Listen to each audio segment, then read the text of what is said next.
গত ৩০শে মার্চ রোজ শনিবার Kakrail press institute Bangladesh PIB হল রুমে বেলা ১১টা থেকে বিকেল ৪টে পর্যন্ত ঢাকা প্রেস ক্লাবের উদ্যোগে মহান স্বাধীনতা দিবসের আলোচনা ও গুণীজনদের সংবর্ধনা অনুষ্ঠান অনুষ্ঠিত হয়।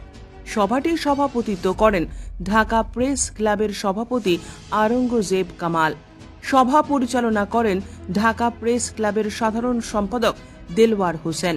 প্রধান অতিথি হিসেবে উপস্থিত ছিলেন বঙ্গবন্ধু সৈনিক লীগের সভাপতি, এশিয়ান টেক্সটাইলের মালিক বীর মুক্তিযোদ্ধা আল হাফজ হারুনুর রশিদ সিআইপি। বিশেষ অতিথি হিসেবে উপস্থিত ছিলেন জাতীয় পার্টির সিনিয়র কো চেয়ারম্যান, 4 বারের সাবেক এমপি সৈয়দ আবু হোসেন বাবলা।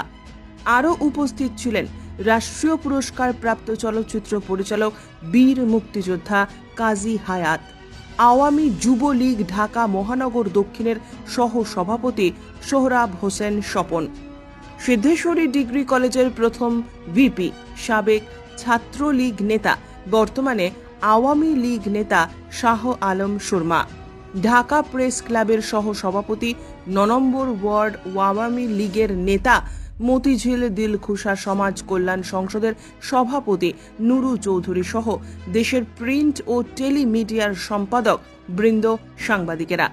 মহান স্বাধীনতা দিবসের আলোচনা সভায় সর্বকালের শ্রেষ্ঠ বাঙালি জাতির জনক বঙ্গবন্ধু শেখ মুজিবুর রহমানের বাংলাদেশের স্বাধীনতা অর্জনের জন্য যে যুগান্তকারী ভূমিকা নিয়েছিলেন, সাংবাদিক নেতার শ্রদ্ধা ভরে স্মরণ করেন।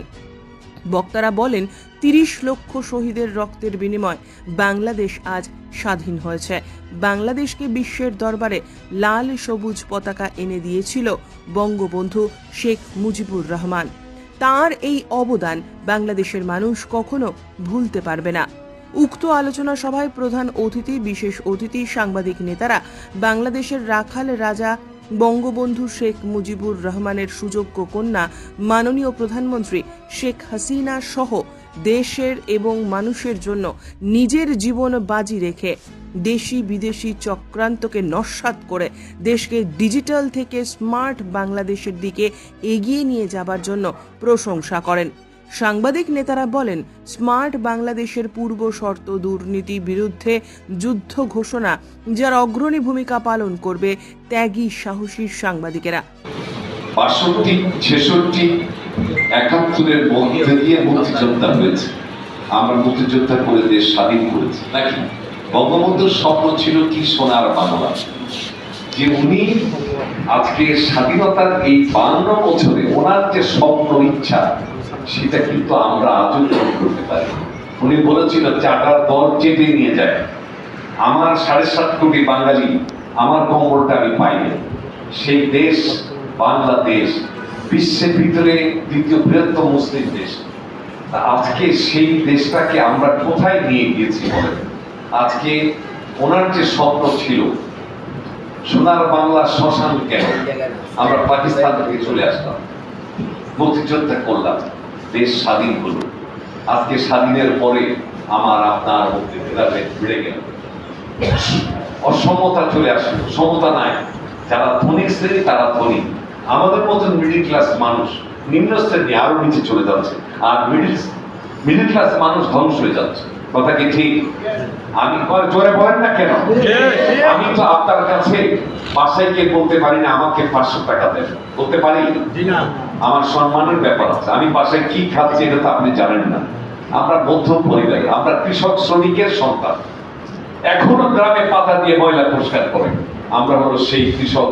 কি এমপি, কে মন্ত্রী, কে প্রেসিডেন্ট, কে কোটিপতি, কে সাংবাদিক, কে ডাক্তার, কে ইঞ্জিনিয়ার, কে আর্মি, নিজের বিবেকের কারণে আজকে আমাদের এই দিনে আমাদের এই সাংবাদিকরা একটা দেশের মানদণ্ড, জাতির মেরুদণ্ড সাংবাদিক। তাদের আচার আচরণ আমি বিনয়ের সুখে আপনাদের বলবো, ভাই বোন হিসাবে আসুন, আমরা দেশটা স্বাধীন করেছি। আজকে ঢাকা প্রেস ক্লাবের আওরঙ্গজেব সাহেব, দেওয়ার সাহেব এবং অন্যান্য নেতৃবৃন্দ যারা আজকে আয়োজন করেছেন, তাদের সকলকে আমি অন্তরস্থল থেকে, আমার নিজের তরফ থেকে, আমার দল জাতীয় পার্টি বঙ্গবন্ধু হোসেন মোদের সাথে, তার তরফ থেকে এবং বেগম রওশনের সাবেক বিরোধী নেতা তার তরফ থেকে আপনাদেরকে আন্তরিক ধন্যবাদ মোবারকবাদ জানাই। আমরা মহান আল্লাহর নাম নিয়ে দেখুন, একটি জিনিস না বলেই পারি না, বিশ্বের হিন্দু মুসলিম বৌদ্ধ খ্রিস্টান যার যার একটা, আমাদের এখানে ঈদ রোজা, অন্য দেশে কি হয়, হিন্দু সম্প্রদায়ের দুর্গা পূজা হয়, বিদেশেদের যারা অন্যান্য খ্রিস্টান অন্য ধর্মের তাদের অনুষ্ঠান হয়, প্রতি বছর অনুষ্ঠান হয় না নাকি না হয় না। আলোচনা সভার শেষে গুণীজনদের মহান স্বাধীনতা দিবসের সম্মাননা স্মারক তুলে দেওয়া হয়।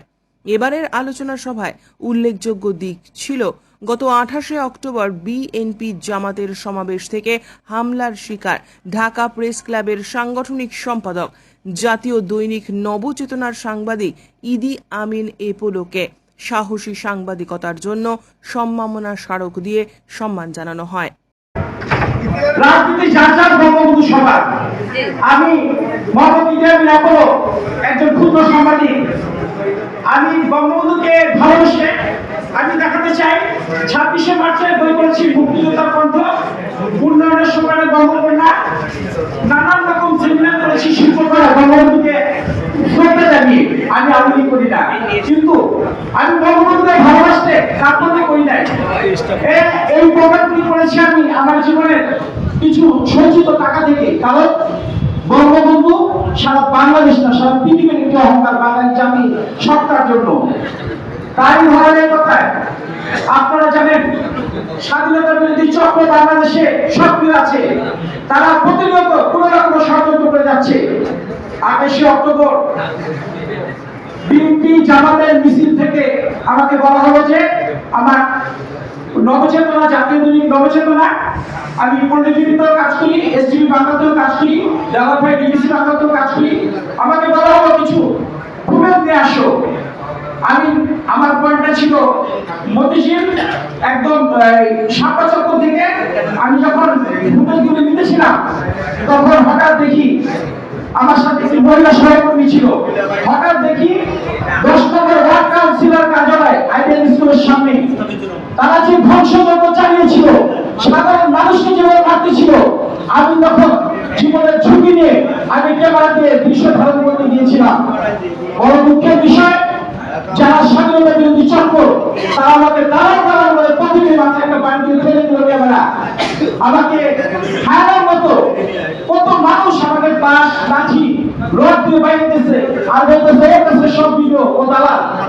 আমি বললাম ভাই, আমরা খবর কালেকশন করছি, আমরা কেউ অর্থে কাজ করছি না, তোমরা এটা অন্যায় করছো। আমার মহিলা সহকর্মীকে লাঞ্ছিত করেছে, আমাকে 3বার মাটিতে ফেলে দেওয়া হলো। আমি আল্লাহর অশেষ মেহেরবান, ওই জায়গা থেকে আল্লাহর মেহেরবান ছাড়া বাঁচার কোনো সম্ভাবনা নাই।